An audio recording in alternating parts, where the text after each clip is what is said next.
un PDG milliardaire, maladroit a engagé une assistante, et ce qu'elle a fait a laissé tout le monde sans voix. Avant de commencer, dites-nous dans les commentaires de quelle ville vous regardez. Et n'oubliez pas de noter l'histoire de 0 à 10 à la fin. Profitez de l'histoire. Ryan Kingsley portait des chaussettes dépareillées. Non pas qu'il le sache. Il était trop occupé à essayer de comprendre laquelle des 12 fourchettes sur la table du Waldorf Astoria il était censé utiliser pour l'entrée. Celle de gauche, la plus petite, la pointue qui ressemblait à un minuscule trident. Ryan chéri chuchota, Scarlett entre ses dents serrées, en souriant à la mondaine à sa droite. Cette fourchette est pour le dessert. Il regarda l'ustensile dans sa main comme s'il venait de découvrir une nouvelle espèce d'insecte. Mais la nourriture est là. C'est du carpaccio de Saint-Jacques. Pas de la nourriture et tu le tiens mal. Ryan Kingsley avait 28 ans, avait 3 milliards de dollars en banque et un brevet qui changerait à jamais la façon dont le monde traitait les données cloud. Sa technologie de cryptage quantique avait été présentée dans Forbes Wired et même Time Magazine. On l'appelait le nouveau Steve Jobs, le génie de la génération.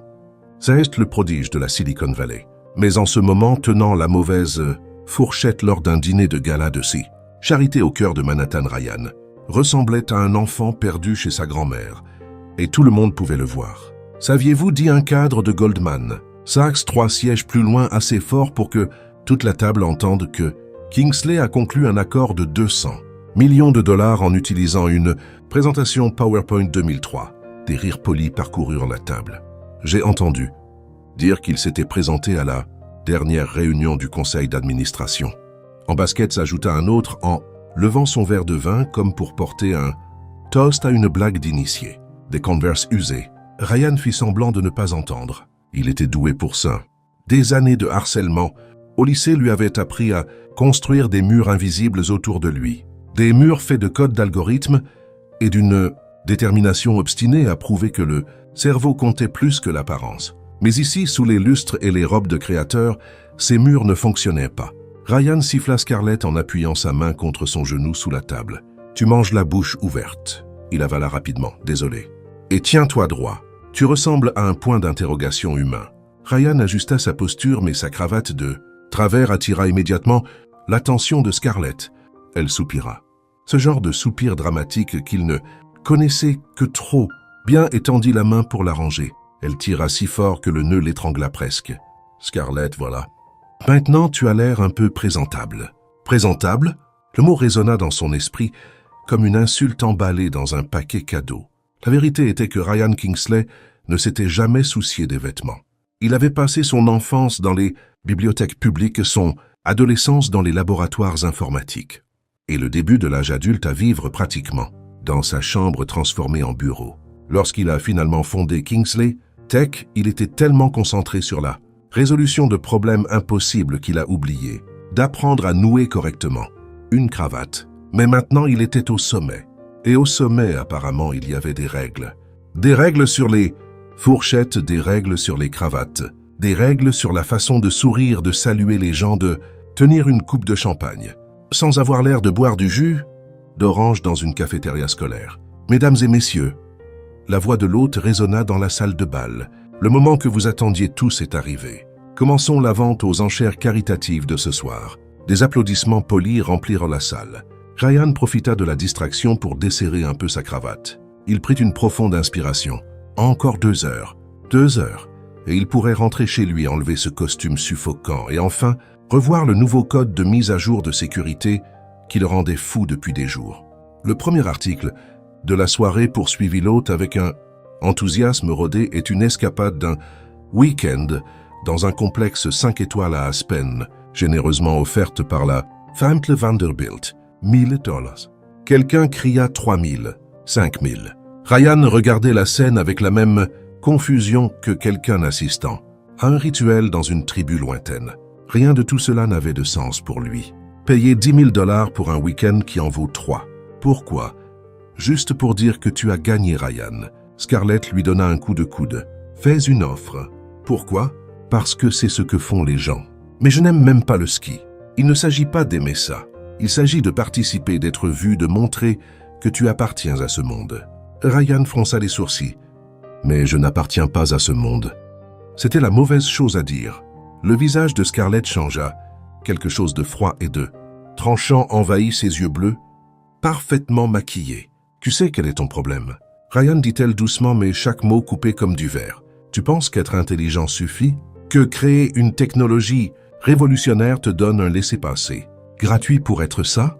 Elle fit un geste vague dans sa direction, comme si elle pointait un meuble mal placé. « Ça à quoi ?»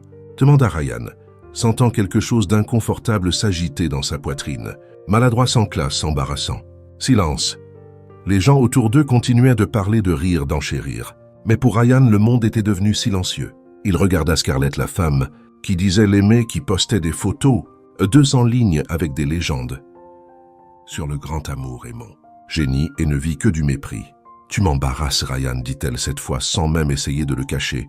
Quelques têtes se tournèrent. Chaque fois qu'on sort, chaque événement, chaque dîner, c'est comme emmener un enfant qui ne sait pas se tenir. Ryan sentit son visage brûler. Scarlett, arrête. Non, tu as besoin d'entendre ça. Elle attrapa son sac à main, se leva avec une élégance étudiée et le regarda de haut. Soit tu grandis et tu apprends à t'intégrer. Dans ce monde, soit tu passeras le reste de ta vie à être la blague préférée de Manhattan. Et puis elle est partie. Elle a simplement tourné le dos et a traversé la salle de bal, la tête haute, laissant Ryan seul à la table sous le regard de tous. Le silence autour de lui était assourdissant. Quelqu'un toussa. Un autre fit semblant d'être fasciné par le menu. Mais Ryan savait. Il savait qu'ils avaient tous entendu. Ils avaient tous vu. Et dès demain matin, ce serait sur les blogs de potins dans les groupes de discussions privées chuchotées, au-dessus des lattes dans les cafés, d'élite de la ville. Le milliardaire qui ne sait pas porter une cravate a été humilié par sa propre petite amie. Ryan baissa les yeux vers l'assiette devant, lui vers les fourchettes qu'il ne savait pas utiliser, vers la cravate qui ne restait jamais droite, vers les mains qui avaient bâti des empires numériques, mais ne savaient pas tenir correctement un verre de vin. Et pour la première fois de sa vie, Ryan Kingsley, génie entrepreneur, visionnaire, ressentit quelque chose que son intelligence ne pouvait pas réparer. Il se sentit petit. Quand il rentra chez lui ce soir-là, Ryan n'alla pas directement à son ordinateur comme il le faisait toujours. Il se tint devant le miroir de la chambre portant toujours ce costume, coûteux, qui ressemblait maintenant à un déguisement mal ajusté. Il enleva la cravate tordue, fixa son propre reflet et prit une décision.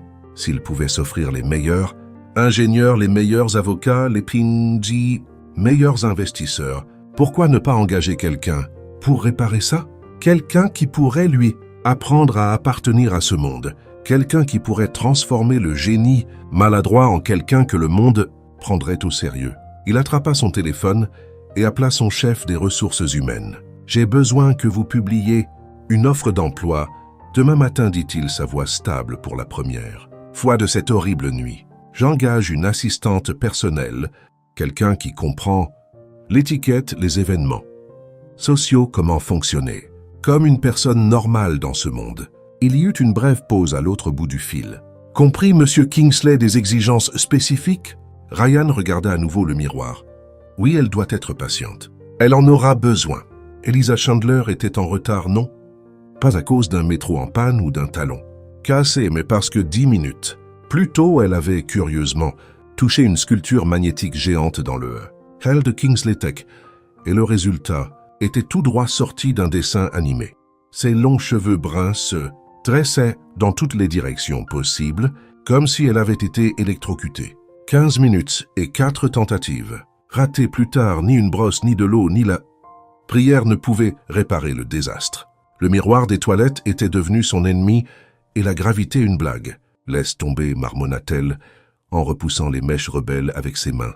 S'il ne m'engage pas à cause de ça, il ne mérite pas mon talent de toute façon. » Et c'est ainsi qu'Elisa, les cheveux ressemblant à une explosion de laboratoire, le cœur battant plus vite qu'un ascenseur aux heures de pointe, sprinta dans les couloirs, au mur de miroir du 42e étage. « Excusez-moi, désolé, » dit-elle en esquivant les gens et en manquant de trébucher sur ses propres pieds. Lorsqu'elle atteignit la réception en sueur et à bout de souffle, elle essaya de déguiser la tragédie, capillaire avec un sourire confiant. Elisa Chandler halta-t-elle. Entretien, assistante personnelle. La réceptionniste. polie à la perfection et aux sourcils. Digne d'un magazine, la regarda de haut. En bas, comme si elle examinait une expérience ratée. Vous avez 43 minutes de retard. Je sais, mais il y a eu cet incident magnétique dans le hall été. Monsieur Kingsley n'aime pas les retards. L'estomac d'Elisa se serra. Bien sûr qu'il n'aimait pas ça. Aucun milliardaire prospère n'aime ça. Mais il n'y avait plus de retour en arrière possible. Salle de conférence. 3e porte. À gauche, dit la réceptionniste, en pointant avec son stylo sans quitter l'écran des yeux. Bonne chance, vous en aurez besoin. Elisa prit une profonde inspiration et continua de marcher déterminée, à feindre la confiance, même si ses cheveux ressemblaient à une antenne Wi-Fi vivante. Elle frappa à la porte, entrez.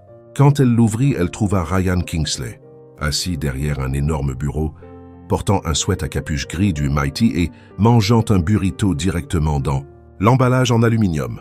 Il avait de la sauce au coin de la bouche et des écouteurs autour du cou. Elisa cligna des yeux. C'était ça le milliardaire? Vous êtes Elisa? Demanda-t-il en mâchant encore. Oui, monsieur. Désolé pour le retard. Ryan se figea au milieu d'une bouchée et la fixa. Qu'est-il arrivé à vos cheveux? Elisa sentit son visage chauffer. J'ai touché la sculpture dans le hall. L'installation de champs magnétiques de Jeremy. Si Jeremy est l'artiste, alors oui. Ryan laissa échapper un petit rire inattendu.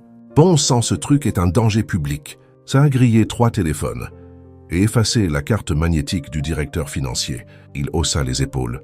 Mais je trouvais que ça avait l'air cool, alors je l'ai gardé. Elisa ne savait pas si elle devait rire ou pleurer. Asseyez-vous, dit-il en poussant le burrito sur le côté. Allons droit au but. J'ai une réunion dans 20 minutes et je ne comprends toujours pas la moitié des diapositives. Elle s'assit en essayant de lisser ses cheveux discrètement. Ça ne marchait pas. Ryan attrapa une feuille froissée qui était probablement son CV. Vous avez travaillé dans des événements de prestige pendant 3 ans. Événements d'entreprise, gestion d'emploi du temps. Pourquoi êtes-vous parti? L'entreprise a fermé. Coupe post-pandémie. Compris. Il regarda à nouveau le papier et avança responsable de la réception à l'hôtel Riverside. Oui. Pourquoi êtes-vous parti? Elisa prit une profonde inspiration. Différence personnelle avec la direction. Ryan haussa un sourcil. Quel genre de différence?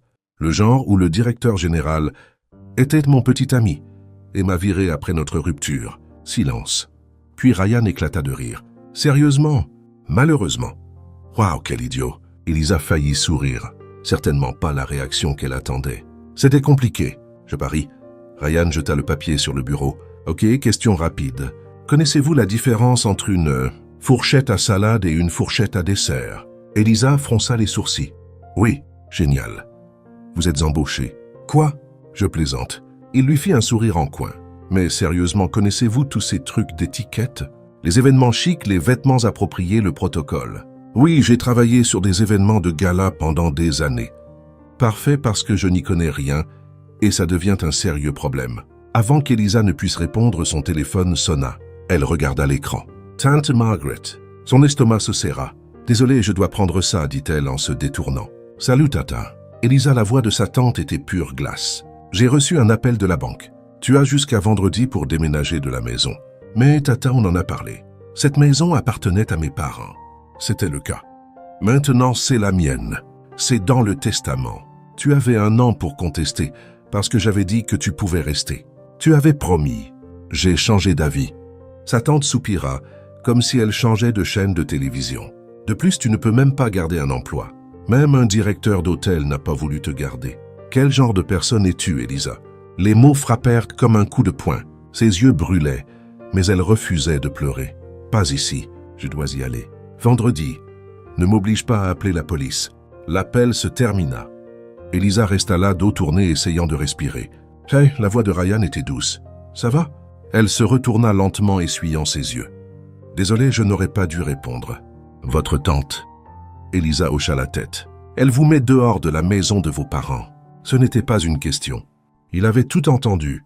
C'est compliqué. Elle essaya de sourire. Écoutez, merci, mais je ne pense pas être dans le bon état pour... Vous êtes embauché. Elisa se figea. Embauché? Ryan se leva les mains dans les poches. 12 000 par mois, logement inclus, puisque vous devrez être disponible 24h/24 et 7 jours 7. Assurance complète 2 semaines de vacances. Vous commencez aujourd'hui, mais je n'ai même pas fini l'entretien. Vous connaissez la différence entre les fourchettes. Ça vous met déjà devant 90% de la population. Il attrapa ses clés. Maintenant, venez. Allons chercher vos affaires avant que votre tante ne les jette. Elisa le fixait simplement. Vous êtes sérieux? Ryan croisa son regard complètement sincère.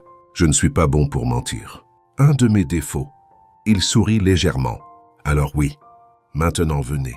Je déteste les embouteillages. Et si on part maintenant, on peut attraper Van Ness avant l'heure de pointe. Et c'est ainsi qu'au milieu d'un entretien inachevé avec des cheveux en désordre et un cœur brisé, Elisa Chandler n'a pas seulement obtenu un emploi. Elle a obtenu une issue de secours et peut-être une seconde chance. La Lamborghini Urus Noir Mat s'arrêta devant une maison modeste à Oakland avec un grondement profond et puissant qui fit regarder 3 voisins par l'heure. Rideaux et aboyer 2 chiens en alerte. Elisa regarda par la fenêtre et sentit une oppression dans sa poitrine. Cette maison avait été celle de ses parents. Chaque brique, chaque fenêtre, chaque souvenir vivait là.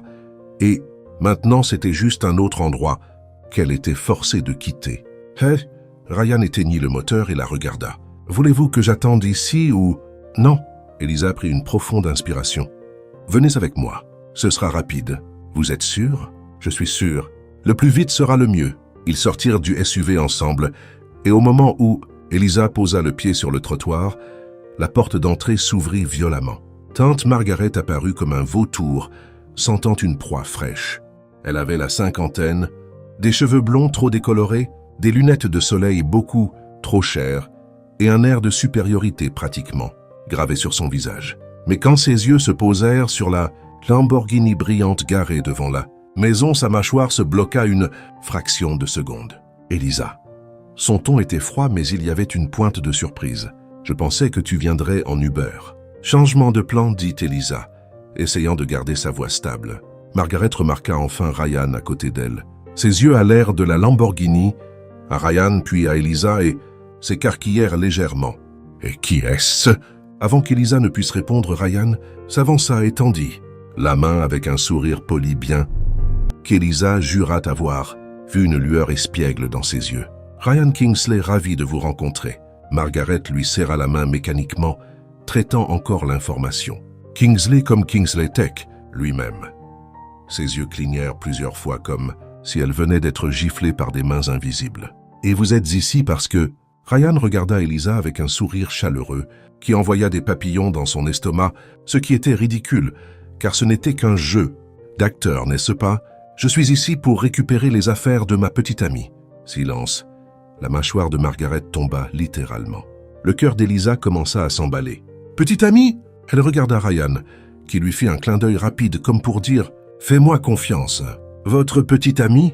Margaret s'étouffa presque avec le mot. « C'est exact. » Ryan glissa son bras autour des épaules d'Elisa avec une fluidité qui semblait répéter. « Nous nous sommes rencontrés il y a quelques semaines. » Le coup de foudre au premier entretien. Vous savez comment c'est. Elisa se mordit la lèvre pour s'empêcher de rire. Margaret avait l'air d'avoir avalé un citron entier. « Elisa, tu ne m'as pas dit que tu voyais quelqu'un. Tu ne m'as pas dit que tu me mettais dehors à… » La voix d'Elisa sortit plus stable qu'elle ne l'espérait. « Je suppose qu'on est quitte. » Ryan pressa légèrement son épaule. Un geste silencieux de soutien. Margaret croisa les bras, retrouvant un peu de son sang-froid venimeux. « Comme c'est pratique, n'est-ce pas ?» Elle perd son travail, elle perd sa maison, et soudain un milliardaire apparaît. Elle regarda Elisa de la tête aux pieds. « J'ai toujours su que tu avais le chic pour t'en sortir, tant que tu n'avais pas à travailler réellement pour ça. » La pique fit mal, mais avant qu'Elisa ne puisse répondre, Ryan s'avança. « Avec tout le respect que je vous dois, madame, son ton était… » Polymet portait un poids qui fit reculer Margaret. Instinctivement, je pense qu'il est préférable que nous récupérions simplement les affaires d'Elisa et que nous partions. À moins que vous ne préfériez que mes avocats examinent le testament de ses parents. J'en ai 3 en numérotation rapide. Margaret Pooley. Ce ne sera pas nécessaire. Génial, Ryan sourit. Alors on y va? Margaret s'écarta, silencieusement son expression, coincée entre la colère et l'incrédulité. Elisa entra Ryan juste derrière elle. Tout était exactement comme dans ses souvenirs. Les photos sur les murs, le canapé. Chaleureux mais confortable. L'odeur de lavande que sa mère avait toujours aimée. Avez-vous des cartons? Demanda doucement Ryan. Quelques-uns dans le placard du couloir. Ils travaillèrent rapidement. Ryan portait les cartons lourds sans se plaindre, tandis qu'Elisa emballait vêtements, livres et petits objets. Chaque fois qu'ils passaient par le salon, Margaret les regardait les bras croisés et une expression aigre. Quand ils eurent fini, Elisa regarda autour d'elle une dernière fois. Les larmes lui montèrent aux yeux, mais elle n'en laissa tomber aucune. « Prête ?» demanda doucement Ryan. « Prête. » Ils passèrent devant Margaret vers la porte. Elisa appela sa tante, sa voix dégoulinant de fausse inquiétude. « Ne t'emballe pas trop, ma chère. Les hommes comme lui ne restent pas longtemps avec des filles comme toi. » Elisa sentit sa poitrine se serrer. Mais avant qu'elle ne puisse répondre, Ryan se retourna dans l'encadrement de la porte et regarda Margaret sérieusement. « Vous avez tort. » Il prit la main d'Elisa et entrelaça leurs doigts. « Les filles comme Elisa sont exactement celles pour qui ça vaut la peine de rester. Peut-être qu'un jour vous comprendrez ça. » Et sur ce, ils partirent. Une fois dans la Lamborghini, Elisa laissa échapper un rire tremblant. « Petit ami !» Ryan haussa les épaules, démarrant le moteur qui rugit comme une bête. Je me suis dit que ce serait plus efficace que d'expliquer le truc employeur-employé. De plus, il lui jeta un coup d'œil avec un demi-sourire. Ça valait le coup juste pour voir sa tête. Elisa rit un vrai rire libérateur. « Merci pour tout. Je vous en prie. » Ryan démarra la voiture. Les roues du SUV de luxe faisaient ressembler la route à un tapis rouge. « Maintenant, direction votre nouvelle maison. Vous allez l'adorer ou la détester. Je n'ai pas encore décidé ce qui est le plus probable. » Et alors qu'Oakland s'estompait dans le rétroviseur, Elisa sentit quelque chose d'étrange et de nouveau grandir en elle. Peut-être que ce n'était pas juste de la gratitude. Peut-être que c'était le début de quelque chose de bien plus dangereux. Bienvenue au manoir Kingsley. Le manoir n'était pas une maison. C'était une déclaration architecturale. Elisa se figea au portail d'entrée, fixant la structure de verre et de béton qui semblait tout droit sortie d'un magazine de luxe. Des jardins parfaitement taillés, une fontaine au milieu, d'une allée circulaire, et ce qui semblait être, oui, une piscine à débordement au deuxième étage. « Vous vivez ici ?» réussit-elle à dire. « Techniquement, oui. » Ryan se gara dans un garage assez grand pour 6 voitures. « Mais je passe la plupart de mon temps dans le bureau au sous-sol, donc le reste de la maison existe juste. » Existe. Ryan, on dirait un décor de film. C'est un peu trop grand, j'admets. Un peu trop grand était l'euphémisme du siècle. Ils entrèrent par une porte latérale qui menait directement à la cuisine. Une cuisine qui semblait appartenir à une émission culinaire avec un îlot en marbre, des appareils en acier, inoxydable et assez d'espace pour cuisiner. Pour une petite armée. « Vous cuisinez ?» demanda Elisa, traitant encore l'information. « J'essaye de ne pas mettre le feu à la maison. » Ryan ouvrit le frigo et attrapa un coca. « Vous en voulez un ?» « Je veux des réponses. » Elle regarda autour d'elle, incrédule. « Vous avez une cave à vin, une cuisine gastronomique. Et attendez, est-ce une machine à expresso professionnelle? » « Ah oui, celle-là je l'utilise. » Bien sûr qu'il l'utilisait. Ryan l'emmena à l'étage où se trouvèrent les chambres. Il s'arrêta devant une porte au bout du couloir. « Ce sera votre chambre. » Quand il ouvrit la porte, Elisa faillit tomber à la renverse. La chambre était plus grande que la maison où elle avait grandi. Un lit king size, un dressing de la taille d'une boutique, une salle de bain privée avec une baignoire profonde et un balcon, donnant sur 1000 vallées. « Ryan, vous êtes sérieux ?»« Bien sûr. » Il se frotta la nuque maladroitement. « Je me suis dit que vous auriez besoin d'espace pour vous savez faire des trucs. D'assistante personnelle. » Elisa ne savait pas si elle devait rire ou pleurer. « Merci, vraiment. Je vous en prie. » Il fit un signe de la main. « Bon, je vais vous laisser vous installer. On commence tôt demain. J'ai une réunion à 9h01. » Et non.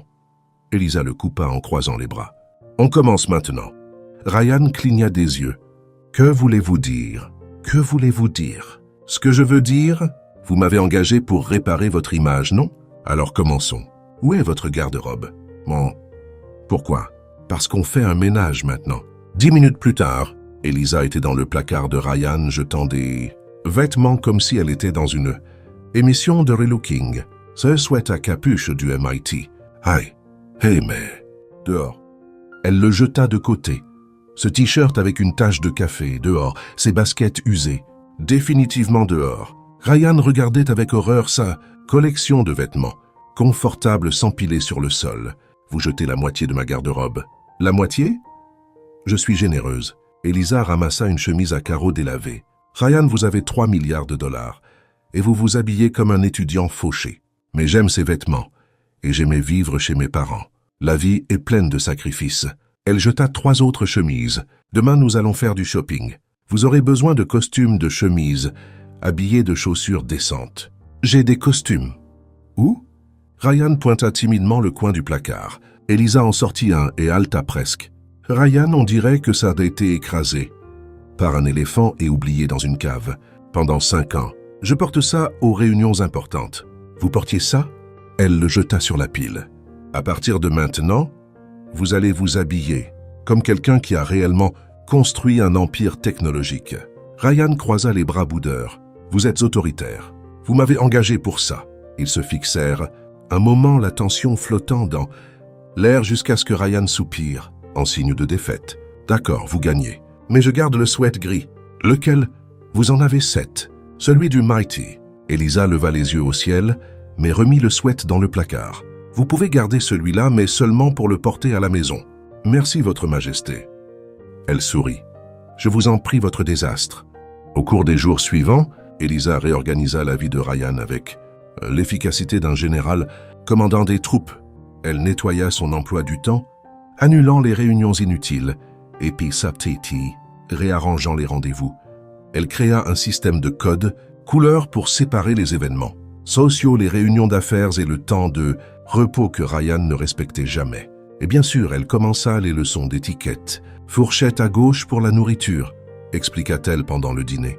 Couteau à droite. Vous coupez comme ça, pas comme si vous sciez du bois. Ryan essaya de copier, mais le couteau glissa et faillit voler à travers la table. Je suis ingénieur, pas chef. Et je suis assistante, pas faiseuse de miracles. Mais essayons encore. Ils s'entraînèrent à tenir un verre de vin par le pied, pas par le bord. Comment saluer les investisseurs? Poignée de main ferme, contact visuel, pas de blague sur les algorithmes et comment ne pas avoir l'air de s'échapper. D'un événement social même, quand ils le voulaient vraiment. Mais ce n'était pas que de l'attention. Un soir, alors qu'ils préparèrent le dîner ensemble, ou plutôt pendant qu'Elisa cuisinait et que Ryan gênait, il laissa tomber un bol entier de sauce tomate sur le sol. « Merde, ne bougez pas !» cria Elisa. Mais il était trop tard. Ryan marcha sur la sauce, glissa et atterrit à plat ventre sur le sol avec un bruit sourd. Elisa se figea 2 secondes avant d'éclater de rire. « Je ne ris pas de vous, réussit-elle à dire entre 2 rires. Ryan, assis par terre couvert de sauce, la regarda et commença à rire aussi. « Je ressemble à une tomate géante. Vous êtes une tomate géante. » Et là, dans la cuisine en désordre d'un manoir de millionnaires, quelque chose changea. Elisa réalisa qu'elle ne se sentait plus déplacée.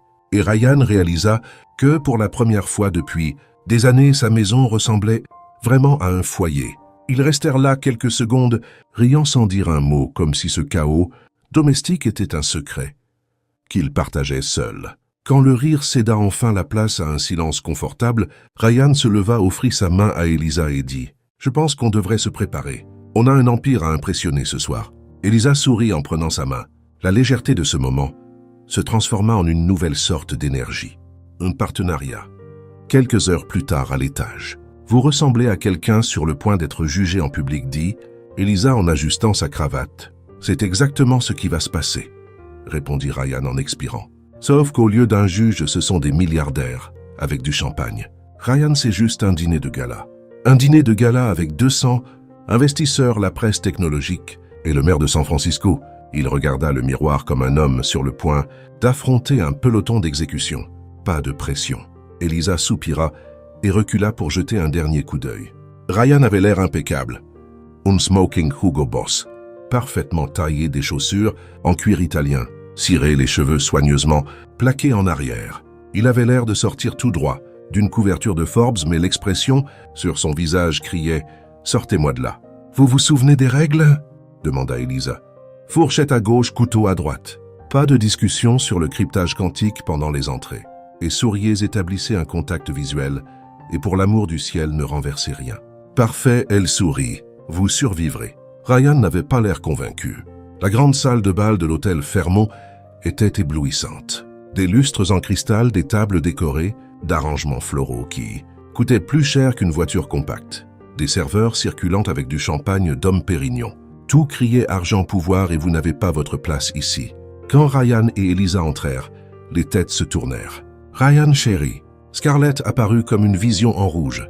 Sans robe moulante, décolletée, stratégique, sourire tranchant. Scarlett salua Ryan avec raideur. « Tu es magnifique !» Elle ajusta son revers avec une familiarité possessive. « Tu as enfin appris à t'habiller. » Ses yeux glissèrent vers Elisa avec la subtilité d'un couteau. « Elisa, quelle surprise de vous voir ici. Je pensais que les assistantes restaient généralement dans les coulisses. Monsieur Kingsley a besoin de moi près de lui, » répondit Elisa, polie mais ferme. « Je parie que oui. » Scarlett sourit doucement du venin dans chaque syllabe. « Bref, chérie, on y va? Notre table attend. » Quand ils atteignirent la table principale, Elisa comprit le problème. Ryan était assis au centre. Scarlett à sa gauche déjà, installée comme une reine sur son trône et à sa droite une chaise vide, celle d'Elisa. Entre eux étaient assis Monsieur et Madame Harrison, les principaux, investisseurs le maire Mitchell, Chen et la journaliste, en chef de TechCrunch Amanda Foster, Pure Pression. « Bonsoir tout le monde, » dit Ryan en s'asseyant. Ryan, Monsieur Harrison lui serra la main avec une poigne trop ferme. « Ravi de vous avoir ici. Et voici Scarlett Dubois. »« Je suis la petite amie, » dit Scarlett avant que Ryan ne puisse répondre, offrant sa main avec une élégance répétée. Et Elisa Chandler, ajouta Ryan. « Mon assistante personnelle. »« Assistante personnelle ?» répéta Madame Harrison, en haussant un sourcil parfaitement arqué. Comme c'est pratique, Scarlett laissa échapper un rire doux. Très pratique, en effet. Elisa fit semblant de ne pas entendre et prit sa place. Le dîner commença. Ou plutôt le désastre commença. D'abord le serveur versa du vin. Ryan prit le mauvais verre, le verre à eau, et prit une grande gorgée avant qu'Elisa ne puisse l'avertir. Ryan chuchota-t-elle. « C'est le verre à eau. » Oh, il le posa en rougissant. Scarlett leva les yeux au ciel, puis vint l'entrée. Carpaccio de Saint-Jacques, avec réduction balsamique. Ryan fixa les 4 fourchettes devant lui comme si elles étaient un puzzle insoluble. Elisa pointa discrètement la bonne. Il attrapa la mauvaise. « Ryan chéri, » dit Scarlett assez fort pour que la table entende. « C'est la fourchette à dessert. » Quelques rires retenus circulèrent autour de la table. Ryan laissa tomber la fourchette comme si elle brûlait. « Désolé, je... » « C'est bon, » dit le maire Chen en souriant avec condescendance. « Tout le monde ne naît pas en sachant ces choses. Ça fit plus mal que n'importe quelle insulte directe. » Elisa se pencha légèrement en avant. « Monsieur le maire, je suis sûr que vous n'êtes pas né en sachant comment construire une technologie qui traite des milliards de points de données par seconde. Chacun a son propre talent. » Un silence glacial suivit. Scarlett plissa les yeux. « Elisa, ma chère, je ne pense pas que quiconque ait demandé votre avis. » En fait, dit Ryan surpris par sa propre voix. « Moi si. C'est littéralement son travail. » Scarlett sourit, mais c'était du pur givre. Quel dévouement. Ce doit être épuisant de s'occuper de tous ses besoins. L'insinuation flottait dans l'air comme une fumée toxique, avant que quiconque ne puisse réagir. Ryan fit un geste tout en parlant de l'entreprise et heurta le verre de vin. Il se renversa directement sur les genoux de Madame Harrison. « Ma robe. » Toute la table se figea. « Madame Harrison, je suis tellement désolé. » Ryan bondit attrapant des serviettes en panique. « Cette robe est une Versace, » cria-t-elle furieuse. « Je paierai. Je vous en achèterai une autre. » Elisa était déjà debout aidant la femme. « Madame, venez avec moi. Je peux enlever la tache avant qu'elle ne s'incruste. » Alors que les deux partaient, Elisa entendit Scarlett chuchoter à Ryan. « Tu es un désastre. Tu l'as toujours été. » Quand Elisa revint la robe sauvée, Dieu merci, la table était remplie d'un silence gênant. Ryan fixait son assiette comme s'il souhaitait pouvoir disparaître dedans. « Ryan, » dit la journaliste Amanda, stylo à la main. « Puis-je vous poser une question ?»« Bien sûr. Vous sentez-vous à l'aise dans ce monde? Des événements comme celui-ci, des dîners de gala. On dirait que ce n'est pas votre place naturelle. » Ryan ouvrit la bouche, la ferma, l'ouvrit à nouveau. « Je sais. Je ne me sens pas à l'aise. » Scarlett ferma les yeux mortifiée. « Je suis bon avec le code, poursuivit-il, sa voix calme mais honnête. Je suis bon pour résoudre des problèmes. Mais ça, les fourchettes, les cravates, les faux sourires. Non, je n'appartiens pas ici. Silence complet. » Peut-être, dit Elisa en regardant directement Amanda. C'est exactement ce dont le monde a besoin. Quelqu'un de vrai. Amanda l'étudia intriguée. Intéressant. Scarlett se leva brusquement. J'ai besoin d'air. Et partit traînant un nuage de fureur coûteuse derrière elle. Ryan regarda. Elisa, quelque chose de fragile et de reconnaissant dans ses yeux. Merci, toujours. Et là, cette table pleine, de gens importants et de jugements silencieux, quelque chose d'invisible, mais puissant se produisit. Ils cessèrent d'être patrons et assistantes et commencèrent à être eux-mêmes. Elisa se réveilla à 6 heures. du matin au son de quelque chose qui se brisait en bas. Elle sauta du lit le cœur battant et descendit les escaliers en pyjama et chaussons. Ryan. Elle le trouva dans la cuisine, entouré d'éclats de verre, tenant un grille-pain, fumant avec un regard de pur désespoir. « Je voulais juste faire des toasts, dit-il vaincu. » Elisa regarda autour d'elle. Il y avait des miettes brûlées, partout du beurre fondu sur la cuisinière qui n'était même pas allumée, et ce qui ressemblait à de la confiture de fraises au plafond. « Comment avez-vous réussi à mettre de la confiture au plafond ?»« Ne demandez pas. Je n'en ai aucune idée. » Elle essaya de retenir un rire, mais échoua complètement. Ça commença comme un petit tremblement et se transforma en rire incontrôlable. « Ce n'est pas drôle, protesta Ryan, bien qu'il sourit aussi. Oh, si ça l'est. Vous êtes un génie milliardaire qui ne sait pas faire de toast. Si, je sais. Le grille-pain est défectueux. Ryan, vous avez mis le pain dans la fente pour bagel. » Il regarda le grille-pain. « Il y a une différence ?» Elisa couvrit son visage riant toujours. « Allez prendre une douche. Je vais nettoyer ça. Vous n'êtes pas obligé. Allez-y avant de mettre le feu à quelque chose. » 20 minutes plus tard, ils étaient assis à table pour le petit déjeuner. Elisa avait fait des pancakes, des œufs brouillés et du bacon. Ryan mangeait comme s'il n'avait pas vu de nourriture depuis des jours. « Vous cuisinez beaucoup trop bien, dit-il, la bouche pleine, et vous mangez la bouche ouverte. » Il la ferma immédiatement embarrassée. Elisa sourit. « Détendez-vous, on est à la maison. Vous pouvez être humain ici. » Le mot « maison » persista entre eux un moment. Chaleureux, confortable, dangereux. Les jours qui suivirent s'installèrent dans une routine qu'aucun d'eux n'avait prévue mais qui s'ajustait parfaitement. Chaque matin, Elisa choisissait les vêtements de Ryan. Il se plaignait toujours mais obéissait finalement. « Ce costume est inconfortable », grommela-t-il en ajustant sa cravate pour la 20e fois. « C'est un Armani. Il coûte plus cher qu'une voiture. Je préfère les sweatshirts. » Vous préférez toujours les sweatshirts parce qu'ils n'essayent pas de m'étrangler. Elisa s'approcha, défit la cravate et refit le nœud avec un soin précis. Elle était si proche qu'elle pouvait sentir son feu de Cologne, quelque chose de boisé, d'une attirance troublante. « Voilà, dit-elle doucement. Maintenant, respirez. » Ryan obéit, mais ses yeux ne quittèrent jamais les siens. « Merci. Je vous en prie. » Aucun d'eux ne bougea pendant une seconde de plus qu'il n'aurait dû. Puis le téléphone de Ryan sonna, brisant le moment.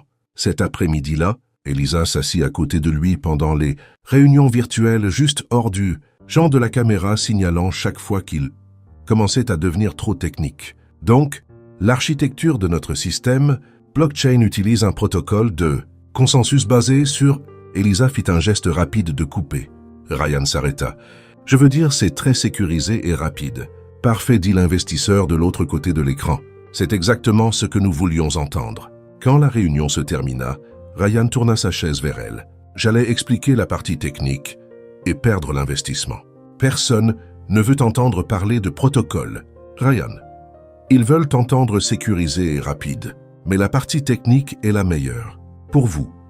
Pour eux, c'est une berceuse. » Il croisa les bras boudeurs. « Vous êtes vraiment autoritaire et vous êtes vraiment têtu. » Ils se fixèrent puis rirent. Une semaine plus tard, Ryan rentra chez lui, l'air visiblement nerveux. « J'ai besoin de votre aide, dit-il, en laissant tomber sa mallette sur le canapé. Que s'est-il passé? Scarlett, elle est fâchée contre moi. Elle dit que je ne suis pas romantique, que je ne fais jamais rien de spécial. » Il passa une main dans ses cheveux. « Je ne sais pas comment être romantique, Elisa. » Elisa sentit un étrange pincement au cœur, mais l'ignora. « Vous voulez apprendre? Je dois. Sinon, elle mettra fin aux choses pour de bon. » Elisa prit une profonde inspiration. « D'accord, on va faire un entraînement. »« Un entraînement? » ?»« Un dîner romantique. Je vous apprendrai tout. Comment mettre la table, comment parler, comment être attentionné. » Ryan eut l'air soulagé. « Vous feriez ça? C'est mon travail, n'est-ce pas? » Ce soir-là, Elisa prépara tout. Une table sur le balcon, une nappe blanche, des bougies, des verres à vin. On aurait dit tout droit sorti d'un film. Ryan descendit déjà habillé pour le dîner, dans le costume décontracté qu'Elisa avait choisi et s'arrêta quand il vit l'installation. « Wow! Asseyez-vous » ordonna Elisa en prenant la bouteille de vin. Première leçon, toujours verser son verre avant le vôtre. Ryan regarda attentivement, alors qu'elle faisait la démonstration. Maintenant, essayez. Il attrapa la bouteille, mais en renversa un peu sur la nappe. Merde, c'est bon. Essayez encore doucement. La deuxième fois fonctionna. Très bien. Elisa sourit. Maintenant, pendant le dîner, vous devez poser des questions. Des vraies. Pas sur sa journée, mais sur elle. De quoi rêve-t-elle? Qu'est-ce qui la rend heureuse? Qu'est-ce qui lui fait peur? Genre des questions profondes. Exactement. Ça montre que vous vous intéressez. Ryan hocha la tête concentrée. Ils commencèrent le dîner. Elisa avait fait des pâtes maison avec une sauce. Tomate pour laquelle Ryan avait aidé sans causer. D'incendie miraculeusement. Alors Ryan commença essayant de suivre le script. Qu'est-ce qui vous rend heureuse? Elisa cligna des yeux prise au dépourvu. Ryan, vous devriez demander ça à Scarlett, pas à moi. Je sais, mais je m'entraîne. Répondez. Elle hésita. Des moments simples comme celui-ci cuisinés par les êtres avec des gens qui me font me sentir vu. Ryan la regarda différemment. Vous sentez-vous toujours vu? Pas toujours. Elle détourna le regard. Mon ex ne me voyait jamais vraiment. Il ne voyait que ce que je pouvais faire pour lui. Et quand je n'étais plus utile, il m'a laissé partir. C'était un idiot. Elisa sourit doucement. Oui, c'en était un. Ils continuèrent à manger. Mais quelque chose avait changé dans l'air. La conversation coulait facilement. Les rires venaient naturellement. Leurs regards s'attardaient une seconde, de trop, jusqu'à ce que la porte d'entrée claque. Ryan? Scarlett. Elle entra sur le balcon et se figea à la vue. Table mise, bougie allumée. Verres à vin les deux en train de dîner ensemble. Qu'est-ce que c'est que ça? Sa voix était pure glace. Scarlett. Ryan se leva rapidement. Je ne savais pas que tu venais ce soir. Clairement, ses yeux passèrent de Ryan à Elisa brûlant. Un dîner romantique avec ton assistante? Non, ce n'est pas ça. Ryan agita les mains désespérées. Elisa m'apprenait à être romantique pour toi. Scarlett laissa échapper un rire sec. T'apprendre à être romantique? Vraiment, Ryan? C'est la meilleure excuse que tu as? Ce n'est pas une excuse. C'est vrai. Elisa se leva aussi. Il voulait faire quelque chose de spécial pour vous. Et il a demandé mon aide. Oh, comme c'est pratique! Scarlett croisa les bras. Et vous aviez besoin de bougies de vin de toute cette intimité. C'était pour créer la bonne atmosphère, insista Ryan. Scarlett s'approcha, ses yeux rivés sur Elisa. Tu sais quel est ton problème? Tu n'es pas juste une assistante. Tu es ici dans sa maison, 24 heures par jour, choisissant ses vêtements, dînant avec lui, vivant avec lui. Sa voix monta. Et maintenant, tu veux me faire croire qu'il ne se passe rien. Il ne se passe rien, dit Elisa, bien que son visage s'empourpra. Menteuse. Scarlett se tourna vers Ryan. Tu ne le vois peut-être pas, chérie, mais moi si.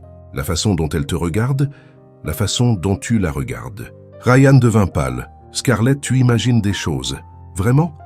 Elle attrapa son sac. Alors réponds-moi à ça. Si tu devais choisir entre moi et elle maintenant, qui choisirais-tu? Silence. Le genre de silence qui dit tout. Scarlett fit un sourire amer. C'est ce que je pensais. Et elle partit en claquant la porte. Ryan et Elisa restèrent là, le poids de l'accusation flottant dans l'air comme de la fumée. Elle a tort, dit Ryan, plus pour lui-même que pour Elisa. Elle a tort, acquiesça Elisa. Mais sa voix était faible. Aucun d'eux ne pouvait regarder l'autre. Parce que peut-être que Scarlett n'avait pas entièrement tort.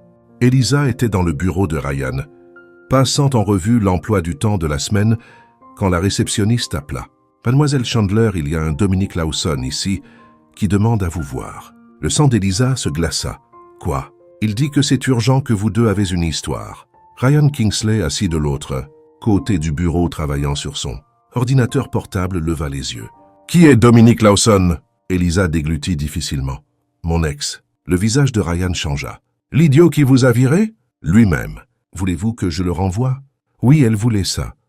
Mais une partie curieuse et autodestructrice d'elle avait besoin de savoir ce qu'il voulait après un an de silence. « Non, je vais descendre. » Ryan ne semblait pas content. « Voulez-vous que je vienne avec vous ? Pas besoin. Je peux gérer ça toute seule. » Mais alors que l'ascenseur descendait et que les portes s'ouvraient sur le hall, Elisa n'en était plus si sûre. Dominique Lawson se tenait près de la sculpture, magnétique, celle qui avait grillé ses cheveux il y a quelques semaines, portant un costume gris trop de gel et ce même sourire trop confiant. Il n'avait pas changé du tout. Et d'une certaine manière, c'était pire. Elisa. Il écarta les bras comme s'il s'attendait à un câlin. Elle garda ses distances. « Que veux-tu, Dominique ?» Droit au but. « J'ai toujours aimé ça chez toi. » Il baissa les bras faisant semblant d'être blessé. « Ça ne peut pas juste être une visite de quelqu'un à qui tu manques. Tu m'as viré, Dominique, et tu m'as trompé avec la responsable de l'événementiel. Alors non, ça ne peut pas. » Il eut la décence d'avoir l'air embarrassé à ce sujet. « J'ai merdé. Je sais, c'était immature, stupide, cruel. Il fit un pas de plus. « Mais j'ai changé, Lisa. »« Vraiment? Ne m'appelle pas Lisa. »« Désolé, Elisa. » Il soupira dramatiquement. « Écoute, je sais que j'étais un connard, mais quand tu es parti, j'ai réalisé que j'avais perdu la meilleure chose que j'ai jamais eue. Et maintenant, je te veux de retour. » Elisa cligna des yeux stupéfaite. « Tu plaisantes, n'est-ce pas? »« Non, je suis sérieux. » Il attrapa sa main. Elle la retira instantanément. « Je t'aime toujours. Tu ne m'aimes pas. Tu ne m'as jamais aimé. »« Si, tellement que... » Il fouilla dans sa poche et sortit une petite boîte en velours. « Non, non, Dominique, qu'est-ce que tu fais?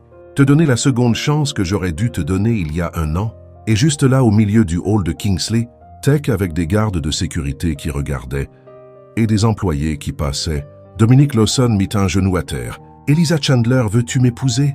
Le monde s'arrêta, mais pas comme dans un film romantique. Plutôt comme dans un cauchemar gênant et horrifiant du genre « S'il vous plaît, faites que ce soit un cauchemar. »« Lève-toi, chuchota-t-elle. »« Pas avant que tu répondes. »« Dominique, lève-toi. » »« Dis oui. »« Je ne t'épouserai pas. » Sa voix résonna dans le hall. Silence. Et puis là-haut, derrière la paroi vitrée de son bureau du 42e étage, Ryan Kingsley regardait tout ça, poings serrés, expression illisible. Ce n'était pas de la jalousie, c'était absolument de la jalousie. Elisa tira Dominique par le bras et le traîna dans un coin plus calme. « As-tu perdu la tête? J'essaye de te reconquérir avec une demande en mariage sur mon lieu de travail. Je pensais que ce serait romantique. C'est embarrassant et faux. Tu ne m'aimes pas, Dominique. Tu veux juste ce que tu ne peux pas avoir. » Il ouvrit la bouche pour protester, mais à ce moment-là, les portes principales s'ouvrirent et Scarlett entra parce que, bien sûr, l'univers détestait Elisa. Scarlett se figea à la vue. Dominique, toujours un genou à terre, boîte ouverte, Elisa clairement furieuse. Un sourire lent et dangereux se répandit sur son visage. Comme c'est intéressant. Un frisson parcourut l'échine d'Elisa. 2 heures plus tard, le premier article parut. L'assistante du milliardaire demandait en mariage, par son ex-petite amie au bureau. Qui est Elisa Chandler? Puis vint le second triangle amoureux chez Kingsley Tech. Des sources disent que l'assistante est très proche du PDG. Et puis le troisième, le pire. La Cendrillon de l'entreprise est-elle une croqueuse de diamants? Son ex-petite amie tente de la sauver avant qu'il ne soit trop tard. Elisa les lut tous avec l'estomac noué. « Qui a divulgué ça ?» demanda Ryan Kingsley furieux tenant la tablette. « 3 essais, marmonna Elisa. Il n'avait pas besoin de 3. Scarlett avait planté chaque mot, chaque allusion, chaque goutte de poison. Au cours des jours suivants, les choses empirèrent. Les employés chuchotaient quand Elisa passait. Des journalistes appelèrent le bureau pour demander des interviews. Même la réceptionniste, toujours professionnelle, commença à lui lancer des regards étranges. Et Dominique n'aidait pas. Il continuait d'apparaître envoyant des fleurs, laissant des mots. « Je t'aime toujours. Je t'aimerai toujours.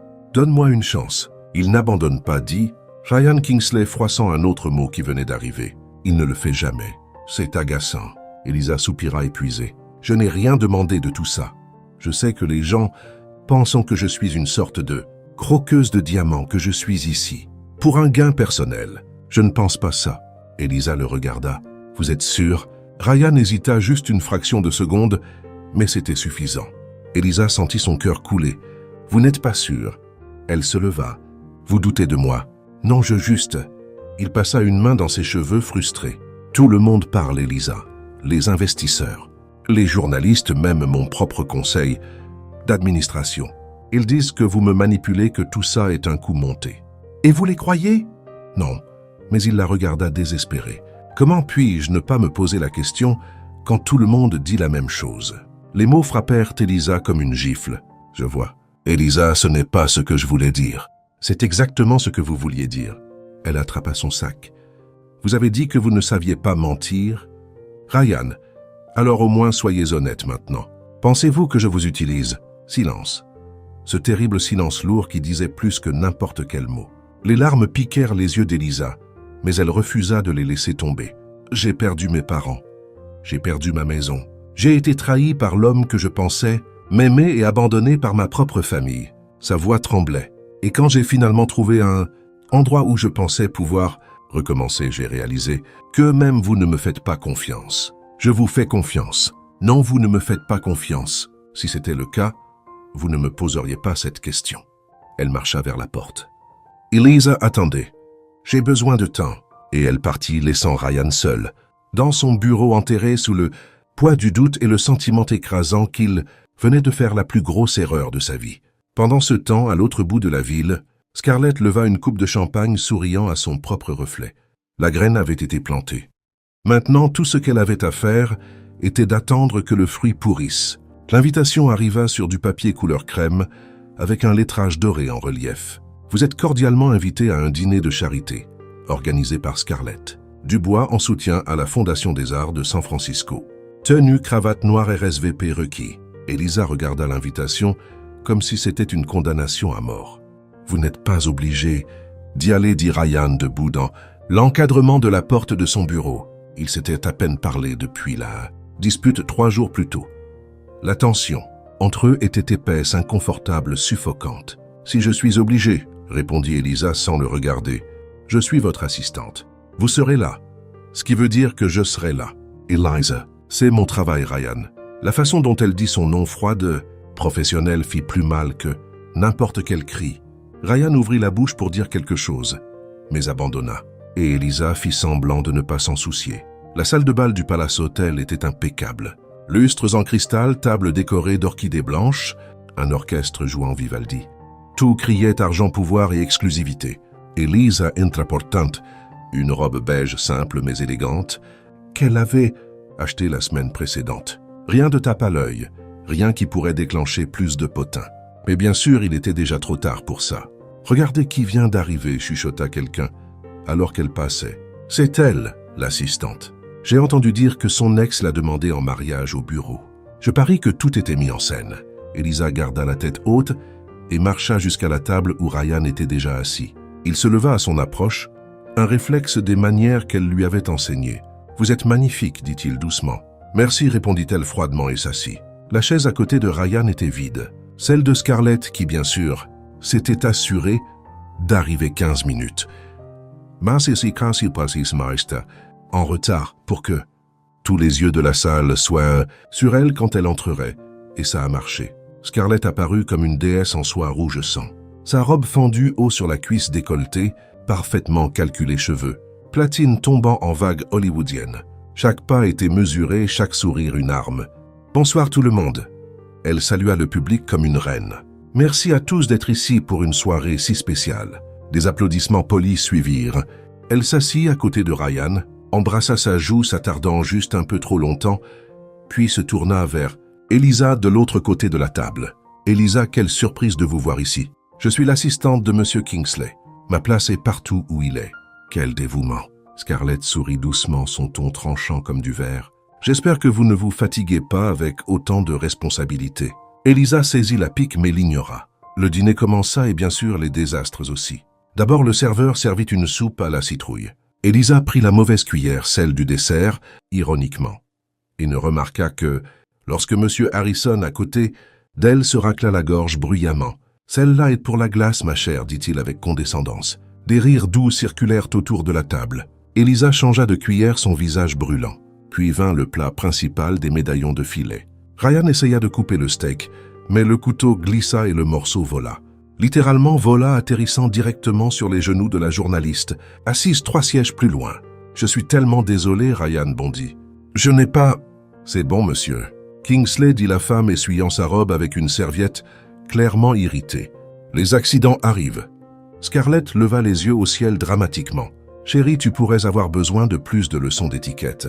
Ou peut-être que ton assistante ne fait pas très bien son travail. » Toute la table devint silencieuse. Elisa pressa sa serviette contre ses genoux, mais ne dit rien.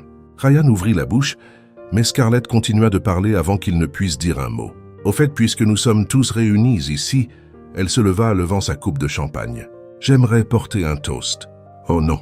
À tout le monde ici, merci de soutenir la Fondation des Arts et un toast spécial. » Ses yeux brillèrent, dangereusement alors qu'il se fixait sur Elisa. À ceux qui savent, saisir les opportunités quand elles se présentent. Des rires nerveux suivirent. Après tout, poursuivit Scarlett, sa voix douce comme du miel empoisonné. Ce n'est pas tous les jours qu'on voit quelqu'un passer de chômeur à vivre dans un manoir à 1000 vallées en quelques semaines seulement. Quelle chance, n'est-ce pas? Le sang d'Elisa se glaça. Scarlett, dit Ryan doucement en guise d'avertissement. Quoi, chérie? Je ne fais que louer sa détermination. Scarlett pencha la tête, feignant l'innocence. C'est admirable vraiment savoir exactement où être, quoi dire, comment se positionner. Ça suffit, dit Ryan plus fermement cette fois. Mais Scarlett ne faisait que commencer. Elisa, dites-nous, c'est comment de travailler 24 heures par jour à côté d'un milliardaire célibataire? Ce doit être épuisant. L'insinuation était claire comme de l'eau de roche. Des chuchotements se répandirent autour de la table. Des yeux inquisiteurs se tournèrent vers Elisa. Elle sentit les murs de la salle de bal se refermer. L'air s'épaissit. Les voix autour d'elle devinrent un bourdonnement lointain. Je pense, continua Scarlett, souriant comme un requin, que nous avons tous rencontré des gens comme ça, des croqueuses de diamants. Marque d'un timont, des gens qui repèrent une opportunité et la saisissent à deux mains, peu importe qui est blessé. Silence absolu. Elisa regarda Ryan. S'il vous plaît, défendez-moi. Mais Ryan était figé, la bouche entr'ouverte, les yeux écarquillés, mais aucun mot ne sortait. Il hésita, et cette hésitation coupa plus profondément que n'importe quelle insulte. « Scarlett, c'est ridicule !» dit la journaliste Amanda, Foster intervenant de manière surprenante. « Vous portez des accusations graves, sans aucune preuve. »« Preuve ?» Scarlett rit. Son ex s'est pointé, la suppliant de revenir. Clairement, elle a un type d'homme, ceux qui peuvent offrir quelque chose. « Ça suffit, dit Elisa, sa voix basse mais stable. Elle se leva, tous les têtes se tournèrent. « Je ne resterai pas ici à écouter ça. »« Elisa !» Ryan trouva enfin sa voix. « Attendez. » Mais elle s'éloignait déjà. Elle ne courut pas. Elle ne cria pas. Elle ne fit pas de scène. Elle marcha simplement vers la sortie, tête haute, épaules en arrière, chaque pas une démonstration de dignité que Scarlett ne comprendrait jamais. « Elisa ?» Ryan se leva, mais Scarlett attrapa son bras. « Laisse-la partir, chérie. Tu n'as pas besoin de quelqu'un comme ça dans ta vie. » Ryan regarda Scarlett, puis Elisa, qui atteignait déjà la porte, et il se figea à nouveau. Quand Elisa poussa les doubles portes, et que l'air froid de la nuit frappa son visage, les larmes vinrent enfin. Elle marcha jusqu'au trottoir, appela un Uber et attendit seule sous la pluie qui venait de commencer à tomber, avec le cœur en morceaux et la certitude dévastatrice qu'elle n'appartenait pas à ce monde, et pire, que Ryan n'allait jamais la défendre, parce que s'il tenait vraiment à elle, il l'aurait fait juste là devant tout le monde. Mais il ne l'avait pas fait, et cela disait tout. Quand la voiture arriva, Elisa monta sans regarder en arrière et disparut, dans la nuit pluvieuse de San Francisco, emportant avec elle le dernier espoir, fragile que peut-être juste. Peut-être il l'avait vraiment aimé. Ryan resta figé. Les doubles portes se fermèrent derrière. Elisa, le son résonnant. Dans la salle de bal comme un coup de feu, silence. Puis comme si quelqu'un avait appuyé sur lecture, le chaos commença. « Monsieur Kingsley ?» Amanda Foster se leva, téléphone à la main. « Avez-vous un commentaire sur les accusations portées contre votre assistante ?»« Ryan, nous devons parler de ça, dit Monsieur Harrison, le ton grave. Ce n'est pas bon pour l'image de l'entreprise. Les actions pourraient chuter si ça devient viral, ajouta un autre investisseur. Saviez-vous que son ex s'est présenté au bureau ?» demanda quelqu'un. « Vit-elle vraiment dans votre maison ? Êtes-vous deux en couple ?» Les questions venaient de toutes les directions, dans une tempête d'accusations déguisées en inquiétude. Et Ryan restait juste là, immobile, comme une statue, jusqu'à ce que quelque chose en lui se brise. Elle est partie. Elisa est partie. Et je n'ai rien fait. « Excusez-moi, dit-il soudainement, bousculant les gens. Ryan, attend. » Scarlett attrapa son bras. « Tu ne peux pas partir maintenant. Lâche-moi. »« Mais chérie, tu dois t'expliquer. La presse. » J'ai dit « lâche-moi. » Sa voix était si froide que Scarlett recula instinctivement. Ryan traversa la salle de bal, ignorant les cris, les questions, les flashs des caméras. Quand il atteignit le trottoir, la pluie tombait fort. Il regarda des deux côtés de la rue. Rien. Où était-elle? Il courut vers le voiturier. La femme en robe beige qui vient de partir. L'avez-vous vue? Le jeune homme trempé et confus hocha la tête. Oui, monsieur. Elle est montée dans un Uber. Pour où? Je ne suis pas sûr, monsieur. Mais je l'ai entendu dire quelque chose au chauffeur à propos de l'aéroport. Le cœur de Ryan sombra. L'aéroport. Elle partait pour de bon. Ma voiture maintenant. Le valet courut. 3 minutes plus tard, qui semblèrent durer 3 heures, la Lamborghini. Urus crissa devant lui. Ryan sauta dedans, claqua la porte et appuya sur l'accélérateur. Le GPS indiquait 40 minutes jusqu'à l'aéroport international de San Francisco. Il devait arriver là-bas avant elle. Il le devait. La Lamborghini fendait le trafic comme une fusée. Ryan zigzaguait. Entre les voitures, esquivait les bus et ignorait toutes les limitations de vitesse. « Bougez !» cria-t-il à un taxi qui allait trop lentement. Il klaxonna, jura dans sa barbe mentalement, parce qu'Elisa détestait quand il jurait. « Elisa !» Il avait été un idiot. Une idiote complète, absolue, monumentale. Elle avait tout perdu. Et quand elle avait enfin trouvé un endroit pour recommencer, il avait douté d'elle 2 fois. D'abord au bureau quand il a demandé si elle en voulait juste à son argent. Ensuite au dîner quand il ne l'a pas défendue, quand il est resté silencieux. « Quel genre d'homme suis-je » marmonna-t-il serrant le volant plus fort. « Le genre d'homme qui laisse la femme la plus incroyable du monde être humiliée en public et ne fait rien. Le genre d'homme qui ne la mérite pas. Mais quand même, il devait essayer. Il le devait. Le trafic empira. La pluie tomba plus fort. La visibilité était terrible. Ryan appela le téléphone d'Elisa. Messagerie vocale. Il appela encore. Messagerie vocale. Réponds, Elisa. S'il te plaît. Rien, il tapa un message. Elisa, je suis désolé. S'il te plaît, ne pars pas. J'ai besoin de te parler. Envoyé, non lu. Un autre message. J'ai été un idiot, le plus grand idiot du monde. Mais s'il te plaît, donne-moi une chance d'expliquer. Non lu. Merde. Il jeta le téléphone sur le siège, passager, et appuya plus fort sur l'accélérateur. L'aéroport était à 10 minutes. Avait-elle déjà embarqué? Était-ce trop tard? Ça ne pouvait pas l'être. Il ne le laisserait pas être. Quand il atteignit enfin l'aéroport, il laissa la voiture, littéralement jetée dans la zone de départ, complètement illégale. Mais il s'en fichait et courut. Il était trempé. Le costume Hugo Boss ruiné, les cheveux dégoulinants, les chaussures italiennes faisant squish à chaque pas. Mais rien de tout cela ne comptait. Rien ne comptait sauf la trouver. Il courut au comptoir de la compagnie aérienne le plus proche. Eliza Chandler. A-t-elle fait l'enregistrement? L'agent le regarda comme s'il était fou. « Monsieur, je ne peux pas. »« S'il vous plaît. » Il frappa ses mains sur le comptoir. « J'ai besoin de savoir. C'est urgent. Monsieur, les informations sur les passagers sont confidentielles. Je suis Ryan Kingsley, PDG de Kingsley Tech. » Il sortit son portefeuille et jeta sa carte noire, American Express, sur le comptoir. « Dites-moi si elle a embarqué. Et je ferai un don de $100 000 à l'œuvre de charité de votre choix. » L'agent cligna des yeux, regarda autour de lui, tapa quelque chose sur son ordinateur. Liza Chandler vol 447 pour Honolulu Port 32. Elle n'a pas encore embarqué. Embarquement dans 15 minutes. Merci. Ryan courut à nouveau. La sécurité essaya de l'arrêter. Monsieur, vous devez passer par le détecteur de métaux. Je suis Ryan Kingsley, cria-t-il, montrant sa carte d'identité. Je dois aller à la porte 32 maintenant. Un des gardes le reconnut. Laissez-le passer, dit-il à son collègue. C'est le gars de Kingsley Tech. Ryan traversa le détecteur. Il bipa, mais il l'ignora, courut dans. L'escalator manqua de renverser. Une famille avec des valises trébucha sur ses propres pieds et, enfin, porte 32. Et elle était là debout, dos à lui, regardant. Par la fenêtre, portant toujours la robe beige. Son cœur s'arrêta. Elle était là toujours. Là. Ryan marcha vers elle lentement, essayant de reprendre son souffle, essayant de trouver les mots justes, mais il n'y avait pas de mots justes. Alors, il dit juste la vérité. « Eliza !»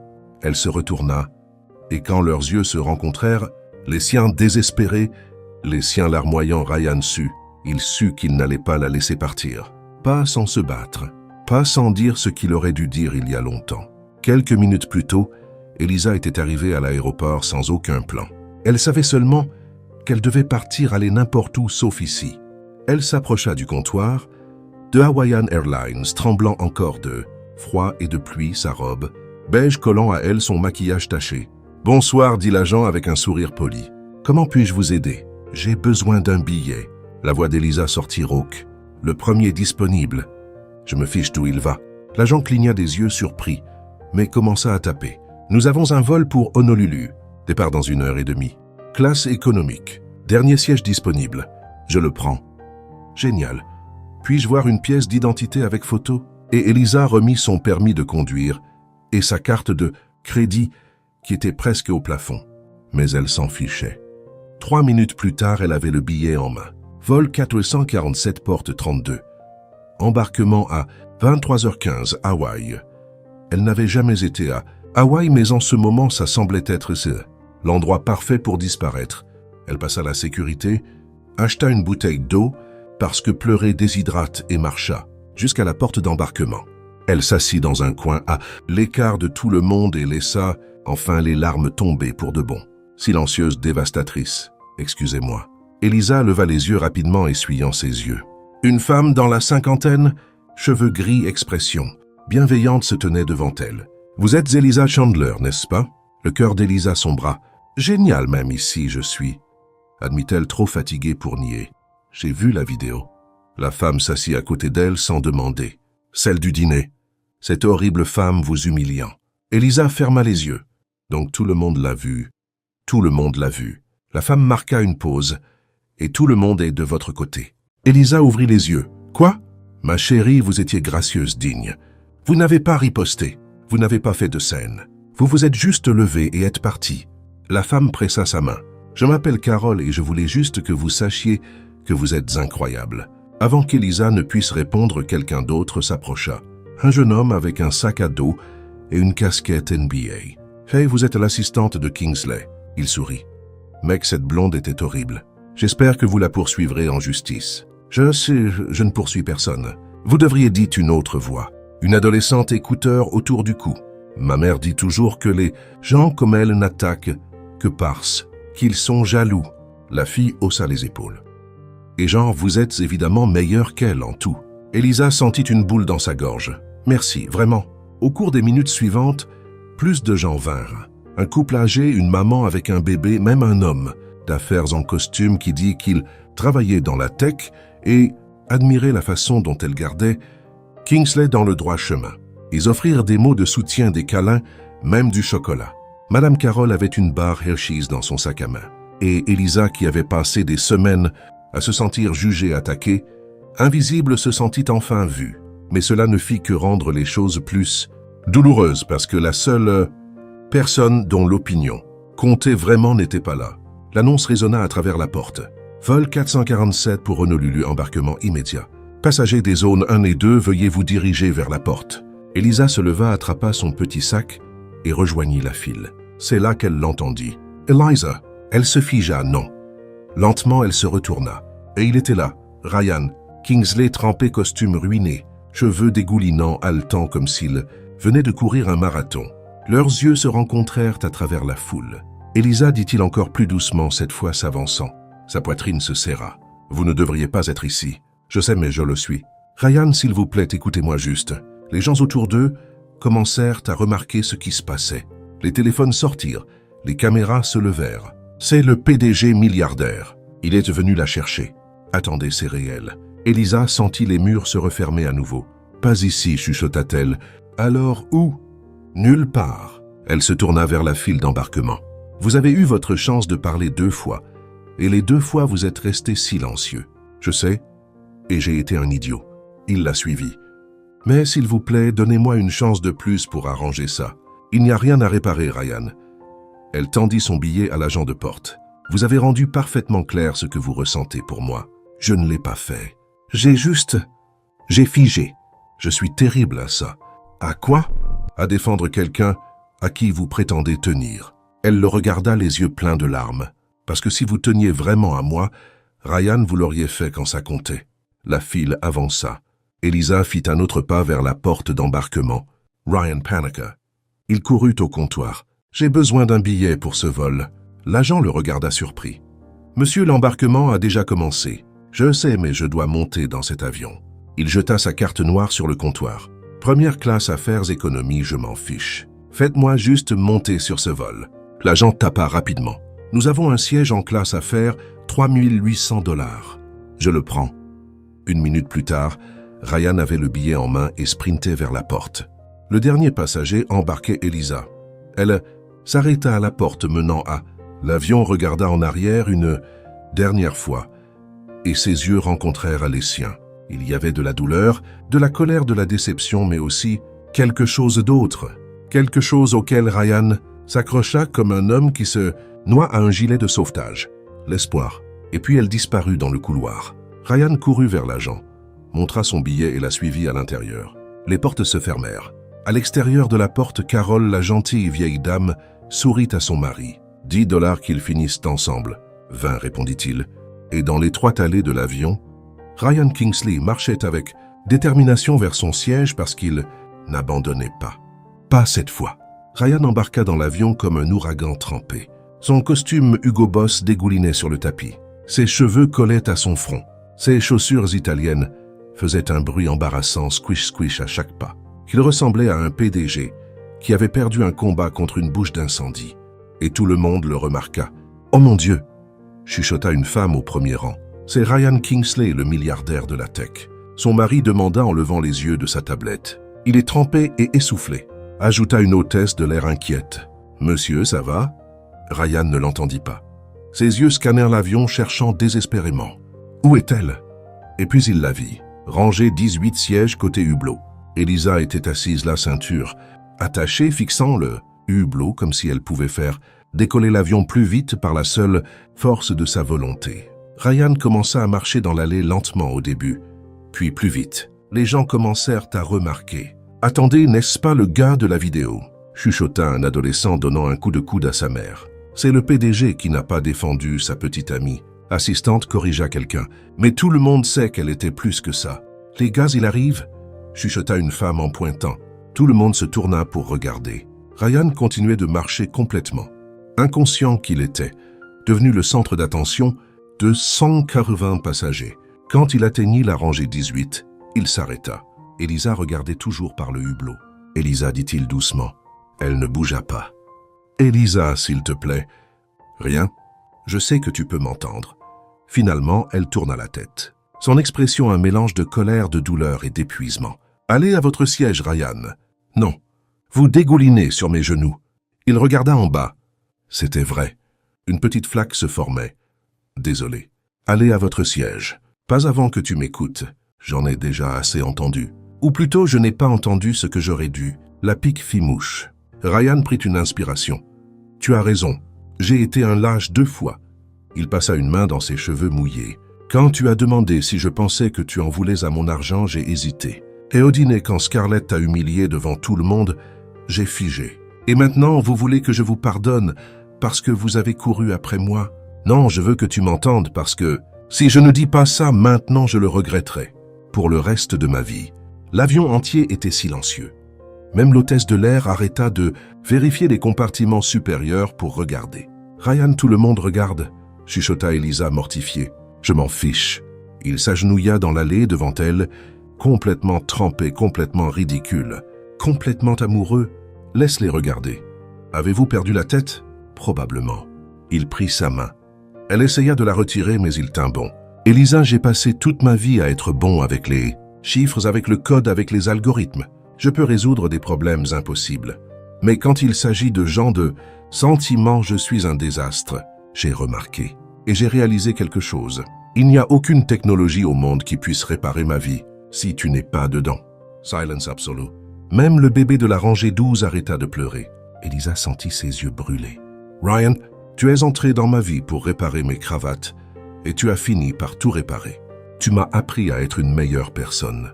Tu m'as fait rire. Tu m'as donné envie d'être quelqu'un digne de se tenir à tes côtés. » Il serra sa main plus fort. « Et j'ai tout gâché parce que j'avais peur. » « Peur de quoi? De ne pas être assez pour toi. » Sa voix se brisa. « Tu es forte, courageuse, incroyable et je suis juste un nerd maladroit qui ne sait pas utiliser une fourchette correctement. » Un rire étouffé vint de quelque part dans l'avion. « Mais je veux essayer, » continua Ryan. « Je veux apprendre à être l'homme que tu mérites. Je veux te défendre. Je veux crier au monde entier que tu es la meilleure chose qui me soit jamais arrivée. » Il la regarda dans les yeux. « Et je sais que je ne le mérite pas, mais je te demande. Donne-moi une chance, une dernière chance de prouver que je peux être l'homme dont tu as besoin. » Des larmes coulaient sur le visage d'Elisa. Elle essaya de résister, essaya de se souvenir de la douleur, de l'humiliation, de la déception. Mais tout ce qu'elle pouvait voir, c'était l'homme devant elle à genoux, trempé, vulnérable, réel. « Vous êtes un idiot, dit-elle, sa voix tremblante. Je sais. Et un lâche. Je sais ça aussi. Et si tu hésites encore, je jure. » Il la tira contre lui et l'embrassa juste là devant tout le monde. et l'avion explosa en applaudissements. Des cris, des sifflements. C'est ça. Je valide leur couple. Mieux que Netflix. Le bébé de la rangée 12 recommença à pleurer, mais cette fois de joie probablement. L'hôtesse de l'air essuya ses yeux avec une serviette.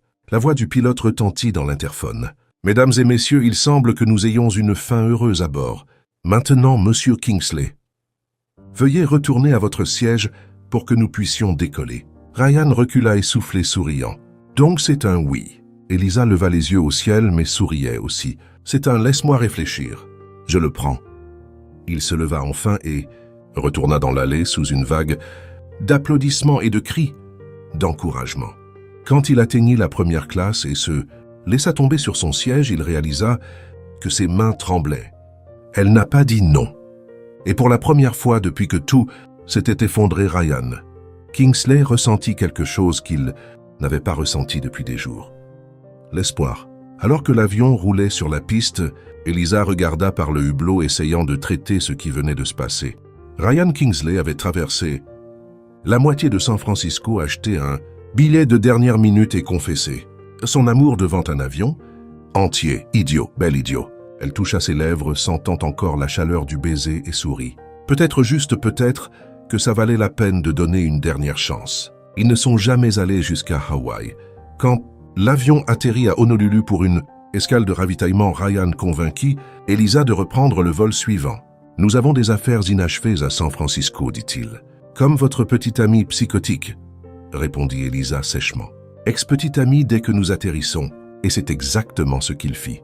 3 heures plus tard, toujours à l'aéroport de San Francisco, Ryan appela Scarlett et la mit sur haut-parleur, avec la permission d'Elisa qui tenait un café et regardait avec amusement. « Ryan, chéri, où es-tu » La voix de Scarlett était du pur sucre artificiel. « Tout le monde a demandé. Scarlett, nous devons parler. »« Bien sûr, mon amour. »« De quoi ?»« Du fait que nous sommes finis. » Silence. Elisa se mordit la lèvre pour ne pas rire. « Quoi ? Nous sommes finis ?»« Au téléphone ? Parce que tu ne mérites même pas que je le dise en personne après ce que tu as fait à Elisa. Tu rompes avec moi à cause d'elle.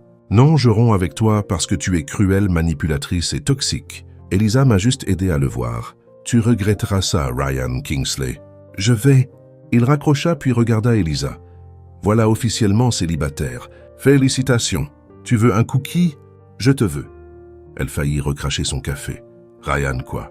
C'est vrai. 2 jours plus tard, Ryan convoqua une conférence de presse. La salle de conférence de Kingsley Tech était bondée. Journalistes, blogueurs, caméras de télévision, même quelques curieux qui s'étaient faufilés en se faisant passer pour la presse. Elisa était en coulisses nerveuse. « Êtes-vous sûr de ça ?» demanda-t-elle à Ryan. « Absolument. » Il ajusta sa cravate qui était parfaite, parce qu'Elisa l'avait nouée. « Tu me fais confiance ?» Elle hésita puis hocha la tête. « Oui. » Ryan monta sur scène sous une tempête de flashs et de murmures anxieux. « Bon après-midi tout le monde. Merci d'être venu. » Il prit une profonde inspiration. « Je sais que la semaine passée a été intense. Des vidéos sont devenues virales, des rumeurs se sont répandues, et beaucoup de gens se sont fait des opinions sur moi et sur Elisa Chandler. » Un bourdonnement bas remplit la salle. « Donc, je suis ici pour éclaircir quelques points. Premièrement, Scarlett Dubois et moi ne sommes plus ensemble. Nous avons rompu. Et non, ce n'était pas à cause d'un triangle amoureux ou d'une quelconque théorie du complot que vous avez inventée. Rire nerveux. C'était parce que j'ai réalisé que j'étais avec la mauvaise personne et que la bonne était devant moi depuis le début. » Plus de murmures. Deuxièmement, Elisa Chandler n'a jamais été et ne sera jamais une croqueuse de diamants ou tout. Autre nom cruel que les gens lui ont lancé. C'est une professionnelle, brillante, une personne honnête et quelqu'un qui mérite tout le respect du monde. Les applaudissements commencèrent à se répandre dans la salle. Et troisièmement, Ryan marqua une pause. « Je veux annoncer un nouveau projet. Kingsley Tech, une fondation appelée la Fondation Chandler en l'honneur. Des parents d'Elisa Margaret et Thomas Chandler. En coulisses, Elisa sentit son cœur s'arrêter. Cette fondation soutiendra les jeunes, orphelins et les femmes qui reconstruisent leur vie. Après des pertes dévastatrices, elle offrira des bourses, une formation professionnelle, un logement temporaire et un soutien psychologique. Il regarda droit dans la caméra parce que tout le monde mérite une seconde chance tout comme. Elisa m'en a donné une. La salle explosa d'applaudissements et Elisa, cachée derrière le rideau, commença à pleurer. Les souvenirs inondèrent son esprit. Le sourire de son père, alors qu'il lui apprenait à faire du vélo. Sa mère chantant dans la cuisine en préparant le dîner. Les soirées en famille à regarder des films terribles et à rire trop fort. Tout ce qu'elle avait perdu. Et maintenant Ryan honorait ça. Les honorait. Elisa, un producteur touche à son épaule. Monsieur Kingsley vous demande sur scène. Quoi? Non, je ne peux pas. Il insiste. Avant qu'elle ne puisse protester, elle fut doucement guidée vers la scène. Les lumières l'aveuglèrent. Les caméras se tournèrent vers elle, et puis elle vit Ryan tendant la main. Viens, dit-il en souriant. Elle marcha vers lui tremblante. Tout le monde, voici Elisa Chandler, annonça Ryan en tenant sa main. La femme qui a sauvé mon entreprise, ma réputation et honnêtement ma vie. Plus d'applaudissements. Elisa essuya ses yeux essayant de parler, mais aucun mot ne vint. Mes parents, commença-t-elle, sa voix se brisant. Mes parents ont toujours cru en l'aide aux autres. Ils étaient bons, les meilleurs, et savoir que leur nom vivra à travers cela. Elle regarda Ryan. Merci. Il serra sa main. Non, merci à toi. C'est alors que les portes du fond s'ouvrirent violemment. Scarlett entra comme le tonnerre sur des talons hauts. C'est ridicule. La salle entière se figea. Scarlett, dit Ryan tendu, tu ne devrais pas être ici. Oh, vraiment? Elle s'avança vers la scène furieuse. Tu lances une fondation pour cette opportuniste et tu penses que je vais rester assise tranquillement. Sécurité, appela Ryan. Mais Scarlett avait déjà attrapé un micro. Vous ne voyez pas. Elle l'a manipulé. Elle est entrée dans sa vie à jouer la victime. Et maintenant, elle récolte les bénéfices. Elisa s'avança. Avez-vous fini? Scarlett cligna des yeux, prise au dépourvu. Parce que si c'est le cas, continua. Elisa, la voix stable, j'aimerais clarifier quelque chose. Je n'ai besoin de l'approbation de personne. Pas de la vôtre, pas de celle des médias, de personne. Je sais qui je suis. Je sais ce que j'ai traversé et je ne vous dois aucune explication. Les applaudissements commencèrent à monter. Vous pouvez m'appeler comme vous voulez, mais à la fin de la journée, je dors paisiblement, sachant que je n'ai jamais blessé personne intentionnellement. Pouvez-vous en dire autant? Silence. Scarlett ouvrit la bouche puis la referma. Réalisant qu'elle était filmée en direct, elle se tourna et sortit en trombe. La salle explosa. Dans les jours qui suivirent, les vidéos devinrent virales à nouveau, mais cette fois avec des titres différents. Elisa Chandler répond avec classe et gagne le débat public. Kingsley Tech lance une fondation en l'honneur de la famille de l'assistante. Qui est Elisa Chandler? La femme qui a gagné le cœur d'un milliardaire et est devenue un symbole de résilience, de méchante à héroïne. Et quand Ryan lui lut les gros titres le lendemain matin, elle leva simplement les yeux au ciel. Ils adorent une bonne histoire de rédemption, n'est-ce pas? Ils t'aiment, corrigea Ryan. Non, ils aiment l'histoire. Je suis juste moi. Et c'est exactement pourquoi je t'aime. Elle se figea. Tu quoi? Ryan sourit. Tu m'as entendu. Et cette fois, ce fut Elisa qui l'embrassa. 6 mois plus tard, Elisa était dans son bureau chez Kingsley Tech examinant les propositions pour la fondation Chandler quand Ryan apparut à la porte. J'ai besoin de toi ce soir. Elle leva les yeux de ses papiers. Pourquoi? Un événement caritatif? Rien de gros. Où? Hôtel Fairmont. Son cœur rata un battement. Ryan, cet hôtel? Je sais. Il sourit de cette façon mystérieuse qui était la sienne. C'est exactement pourquoi. Tu me fais confiance. Elle soupira. Tu sais que oui. Bien. 19h tenue formelle. Et il marqua une pause dramatique. Pas de question. Ça semble suspect. C'est une surprise. Il y a une différence. Et il partit avant qu'elle ne puisse argumenter. À 19h précise, Elisa entra dans la grande salle de bal de l'hôtel, Fairmont et se figea. C'était la même salle. De bal, les mêmes tables décorées, les mêmes lustres en cristal, même le même. Orchestre jouant Vivaldi. Mais quelque chose était différent. Les gens. Ce n'étaient pas des investisseurs froids ou des mondains qui jugeaient. C'étaient des employés de Kingsley Tech, des bénévoles de la Fondation des Amis. Même Carole, la gentille dame de l'aéroport, était là avec son mari. Surprise. Ryan apparut à côté d'elle, portant un smoking parfaitement taillé cravate. Impeccable, bien sûr. Qu'est-ce que c'est? Une célébration de quoi? De nous. Il prit sa main et de la Fondation et de tout ce qui s'est passé ces derniers mois. Elisa regarda autour d'elle, émue. Ryan, voyons. Il y a plus. Il la conduisit vers la scène, où un micro attendait. Bonsoir tout le monde, commença Ryan, et la salle devint silencieuse. Merci à tous d'être ici. Je sais que certains d'entre vous étaient, dans cette même salle, de Bâle il y a 6 mois quand, eh bien quand j'ai fait la plus grosse erreur de ma vie. Des rires nerveux parcoururent la foule. Je suis resté silencieux quand j'aurais dû parler. J'ai hésité quand j'aurais dû agir. Et j'ai failli perdre la meilleure chose qui me soit jamais arrivée. Il regarda Elisa, mais heureusement elle m'a donné une seconde chance et une troisième, et probablement une 10e parce que je suis un peu lent à apprendre. Des rires remplirent la salle. Mais j'ai appris quelque chose d'importante ces derniers mois. Ryan compta sur ses doigts. J'ai appris la différence entre une fourchette à salade et une fourchette à dessert. J'ai appris à ne pas renverser de vin sur les investisseurs. J'ai appris à faire des toasts sans mettre le feu à la cuisine. Il marqua une pause alors que les gens riaient. Mais surtout, j'ai appris ce qui compte vraiment dans la vie. Il se tourna complètement vers Elisa. « Tu es entrée dans ma vie pour réparer mes cravates ?» Elisa sentit ses yeux piquer. « Et tu as fini par réparer ma vie. » Et puis juste là, sur scène, sous les mêmes lustres qui avaient été témoins de sa pire humiliation, Ryan Kingsley mit un genou à terre.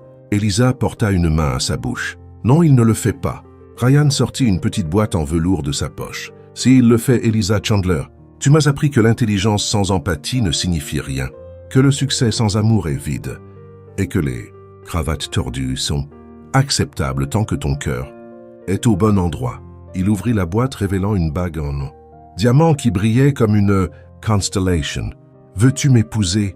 Et au fait, continue d'être mon assistante parce que, honnêtement, sans toi, je suis perdu. » La salle devint silencieuse. Elisa le regarda, l'homme qui avait été une catastrophe ambulante, qui portait des chaussettes dépareillées qui avaient bouleversé sa vie et qui, d'une manière ou d'une autre, était devenue sa maison. « Tu pleures, dit-elle, sa voix tremblante. Toi aussi.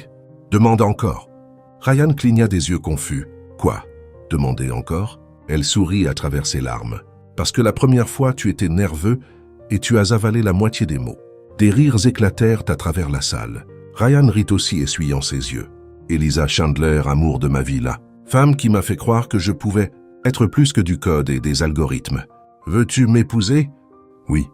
Genre vraiment. »« Oui. » Elisa le tira vers le haut et l'embrassa, et la salle de bal explosa. Applaudissements, cris, sifflements, larmes. Carole pleurait sur l'épaule de son mari. L'orchestre commença à jouer A Thousand Years. Même les serveurs étaient émus. Ryan glissa la bague à son doigt, ses mains tremblantes. « C'est parfait, dit-il. As-tu répété ce discours? Environ 50 fois. Pourquoi c'était mauvais? C'était ringard, cliché et exagéré. Donc tu as aimé. J'ai adoré. » Elle tint son visage dans ses mains. « Mais si jamais tu oublies notre anniversaire, je te tue. » Notait. Ils rirent, s'embrassèrent à nouveau, et le monde autour d'eux disparut. Des heures plus tard, alors que la fête commençait à se calmer, Ryan et Elisa se tenaient seuls sur le balcon de l'hôtel, regardant les lumières de San Francisco. « Tu as vraiment fait tout ça pour moi ?» demanda Elisa, sa tête reposant sur son épaule. « Je le referai 1000 fois même en sachant que je suis autoritaire, têtu et perfectionniste. Surtout à cause de ça, elle sourit. Tu sais que tu devras porter une cravate à chaque événement maintenant, n'est-ce pas? Tant que c'est toi qui la noues, ça me va. Et plus de sweatshirts du Mighty aux réunions importantes. Je ne peux pas promettre ça. » Ryan plaisanta. Il rit, l'attirant plus près. Enfin, presque. Et là, sur le balcon de l'hôtel qui avait été témoin de son pire moment, Ryan et Elisa écrivirent le meilleur chapitre de leur vie. Parce que parfois, les meilleures histoires d'amour commencent avec des cravates tordues, des catastrophes en cuisine et des baisers dans les avions. Et elles finissent exactement où elles le devraient, avec 2 personnes imparfaites, trouvant la perfection l'une dans l'autre. Alors qu'avez-vous pensé de la transformation de Ryan Kingsley, de PDG maladroit qui ne savait pas quelle fourchette utiliser, à un homme qui a appris que l'amour compte plus que n'importe quelle technologie? Partagez vos pensées dans les commentaires. Dites-nous, auriez-vous donné 1 seconde chance à Ryan après cette hésitation au dîner? Ou auriez-vous pris l'avion directement pour Hawaï sans regarder en arrière? Sur une échelle de 0 à 10, quelle note donneriez-vous à cette histoire? Et quelle a été votre scène préférée? La demande en mariage dans L'avion, la vengeance élégante d'Elisa sur Scarlett, ou le moment où Ryan l'a enfin défendu. N'oubliez pas de vous abonner et d'activer la cloche de notification pour obtenir plus d'histoires émotionnelles comme celle-ci. À la prochaine!